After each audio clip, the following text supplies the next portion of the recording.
दोस्तों, भारत में बहुत से ऐसे महान लोगों ने जन्म लिया जिन्होंने अपने ज्ञान के बलबूते अपना नाम इतिहास के पन्नों में दर्ज करवा दिया। और ऐसे ही समझदार लोगों की लिस्ट में एक नाम सामने आता है आचार्य चाणक्य का, जो कि एक टीचर, फिलोसोफर, इकोनॉमिस्ट, जूरिस्ट और एक रॉयल एडवाइजर थे। और इन्हें ही पूरी दुनिया आज भी सबसे महान पॉलिटिशियन के तौर पर जानती है। चाहे बीता हुआ पुराना समय हो या फिर आज का समय, लोग एक सफल व्यक्ति बनने के लिए चाणक्य द्वारा बताए गए उसूलों पर ही चलना चाहते हैं।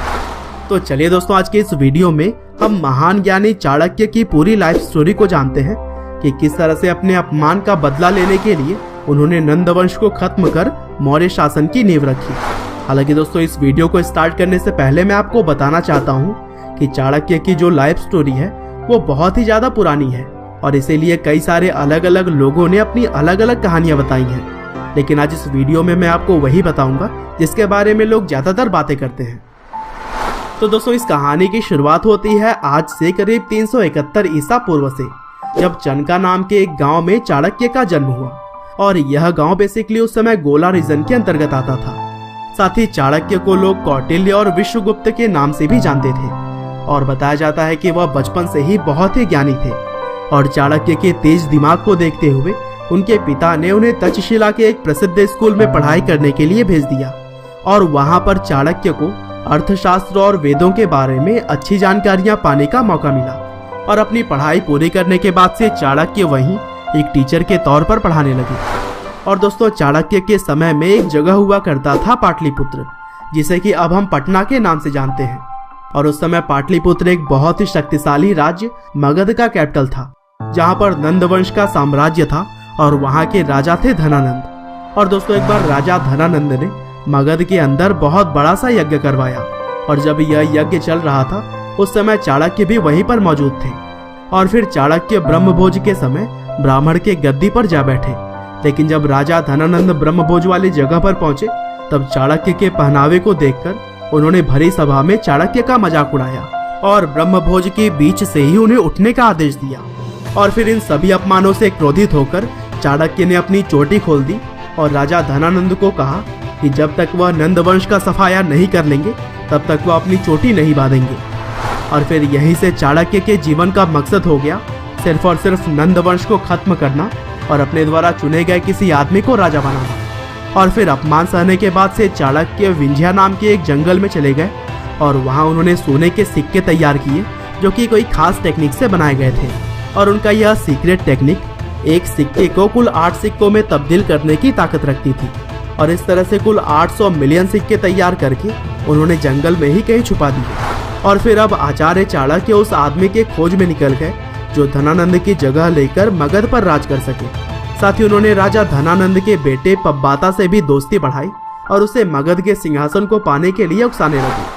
हालांकि इसी बीच चाणक्य ने एक और लड़के को कुछ बच्चों के साथ बहादुरी से लड़ते हुए देखा और उसे देखकर वह पल भर में ही समझ गए कि यह कोई आम लड़का तो नहीं है। और फिर जब उन्होंने उस लड़के के बारे में जानकारियां बटोरी तो यह पता लगा कि वह मौर्य साम्राज्य का वंश चंद्रगुप्त है, जिनके पिता की हत्या राजसी लालच के चलते कर दी गई थी और राजकुमार चंद्रगुप्त राज्य से निकाल दिए गए थे।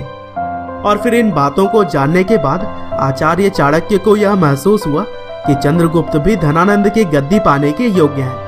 हालांकि अभी भी पब्बाता, जो कि राजा धनानंद के लड़के थे, और चंद्रगुप्त, जो कि मौर्य साम्राज्य के वंश, इन दोनों के बीच किसी एक को चुनना बाकी था। और फिर सही चुनाव के लिए आचार्य चाणक्य ने दोनों की परीक्षा लेने की सोची। और फिर चाणक्य ने पब्बाता और चंद्रगुप्त दोनों को धागे में लगी हुई एक रक्षा कवच दी, जिसे कि उन्होंने कहा कि वह गले में पहन कर रखें। और फिर एक बार जब चंद्रगुप्त सो रहे थे तब चाणक्य ने पब्बाता से कहा कि वह चंद्रगुप्त को बिना जगाए हुए और बिना धागे को काटे हुए उनके गले से उस रक्षा कवच को निकाल कर लाए। लेकिन 1000 कोशिश करने के बाद भी पब्बाता यह काम नहीं कर पाए। और फिर सेम यही काम पब्बाता के सोते समय चंद्रगुप्त से करने के लिए कहा गया। और फिर क्या था, चंद्रगुप्त ने तलवार उठाई और पब्बाता का सिर धड़ से अलग कर दिया और वह रक्षा कवच चाणक्य को लाकर दे दी। और इस तरह से चाणक्य को अब मगध का भावी राजा मिल गया था। और फिर चाणक्य ने अगले 7 सालों तक चंद्रगुप्त को राजनीति और शाही कर्तव्यों की सीख देनी शुरू कर दी।